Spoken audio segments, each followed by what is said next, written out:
This is a Year 8 English video on Chapter 15 of the novel Once. Chapter 15 begins, once the Nazis found our cellar, the hiding place is now found.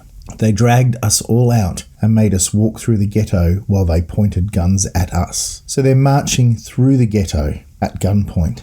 Where are they going? On page 132. We're going to the railway station, says Barney. At last.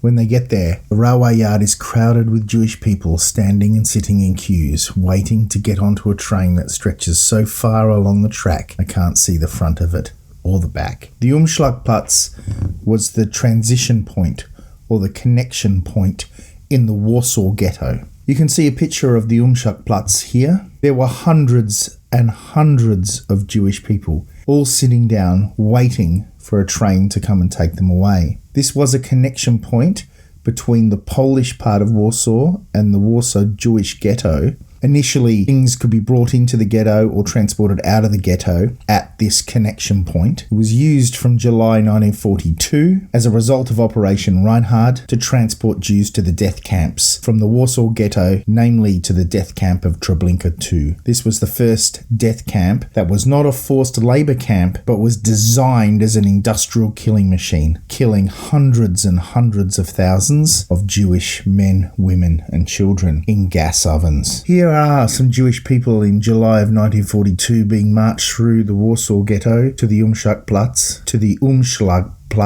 Here is another shot in 1942 of the Warsaw Ghetto, and you can see SS soldiers corralling Jewish women, children and men through to this connection point at the railway station. And here is another shot of this waiting area, this connection point to get on the train to Treblinka. Here is a picture of what that area looks like today. This photo was taken in 2014, and this is the very area where 300,000 Jewish men, women and children over the course of almost a year were waiting to be transported to Treblinka. Near this site in Warsaw, we have an empty box carriage design, and this is a war memorial, particularly for the Holocaust, and it represents the Umschlagplatz, the waiting place, and it has all 300,000 names that were transported from this place in Warsaw to Treblinka for extermination. In July 1942, Germans started mass deportations to death camps. Between 100 to 120 people per boxcar. You can see a boxcar right here on the screen. This car is one that was used to transport Jewish people in 1940s. 1942 to 1945. These cars were initially designed to carry 8 animals, but it carried between 100 to 120 Jewish people in each boxcar. Their bags were thrown out. Their bags contained all their earthly belongings, and they were thrown out. Children were recorded as crying out for water because they were so tightly packed in these cars that the temperature would rise quickly and the children would be crying, screaming for water. Many died en route to Treblinka. 300,000 Warsaw Ghetto Jews, 300,000 Warsaw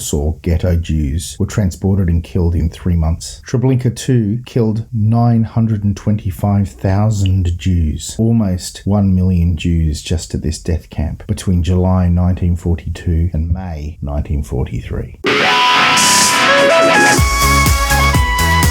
On page 133, we see that Felix has an idea. I've just thought of a way of saving Zelda's life. Now, this way that Felix has come up with has to do with the locket. And we can see here on page 136, I show him, that's Barney, the locket round Zelda's neck. He stares at the photo of her parents. So now it's become common knowledge. Even Chaya sees what's going on. Zelda is not Jewish. Zelda is Polish. And her parents were Poles who joined the Nazis. Chaya says, I hate Polish people who join the Nazis. Barney sighs, the Polish resistance must have killed them. The Polish resistance were a group of Polish people that included the Polish army who were fighting in Nazi-occupied Poland. So the Germans, the Nazi party, had annexed, that means conquered Poland and taken their land. But the Polish people within there were fighting against the Nazis in kind of like guerrilla warfare. They saved more Jewish people than any Western Allied troops or governments, and they fought bitterly against the Nazis and the German invasions of their country. So it's clear that Zelda's parents were Polish people who joined the Nazi party. She's not Jewish at all. So Barney shows the officer, this is the one who he performed dental surgery on earlier in the novel, shows her Zelda's locket. He recognized that Zelda's not Jewish. She's a Polish child and doesn't belong in the Jewish ghetto at all. And you can see on page 139 that as Felix is being lifted up, he sees Barney push Zelda into the hands of the Nazi officer. However, Zelda bites the hand. "I bit the Nazi," she says. "Don't you know anything?" in her typical way, and she gets free. So we see Barney and Felix caring about Zelda, even though her parents belong to the very organisation that wanted to kill them. They come up with an idea on how to save Zelda's life.